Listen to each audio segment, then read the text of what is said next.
Sixième dimanche de Carême, nous voici arrivés au jour des rameaux. Nous avons dans la joie accueilli Jésus qui arrive à Jérusalem monté sur le petit d'un âne.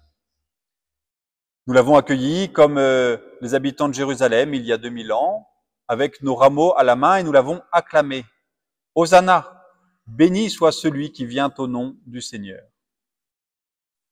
Mais les rameaux, c'est aussi l'entrée dans la Semaine Sainte, le cœur de la foi chrétienne, le mystère de Dieu qui s'abaisse jusqu'à la mort. Cette semaine va être longue, elle va nous rappeler nos limites, en particulier ces moments poignants du Jeudi Saint où Jésus lave les pieds de ses disciples, leur laisse l'Eucharistie, et puis vendredi, la croix et la mort, jusqu'au silence du Samedi Saint.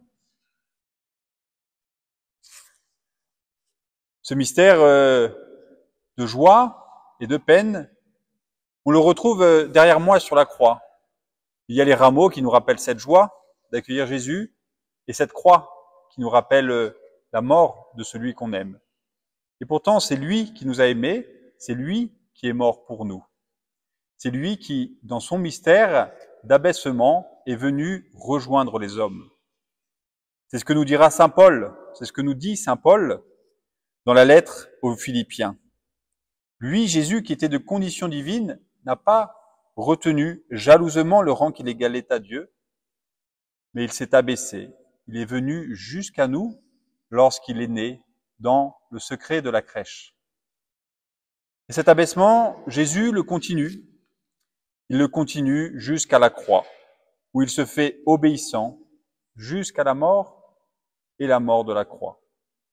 Mais nous savons, après le Samedi Saint, après le silence du Samedi Saint, il y a la joie de la résurrection qui va éclater dans la nuit de Pâques.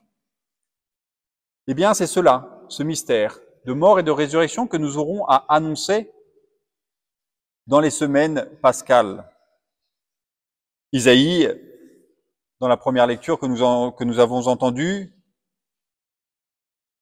rend grâce au Seigneur, qui lui a donné le langage des disciples, pour que je puisse, dit-il, d'une parole soutenir celui qui est épuisé. Voilà notre mission que nous aurons apportée tout au long du temps pascal et que nous avons apportée dans notre vie chrétienne. Soutenir celui qui est épuisé avec le langage des disciples qui annonce ce mystère de Pâques, de la mort et de la résurrection du Christ. Mais enfin, pour pouvoir bien annoncer, il faut bien l'écouter.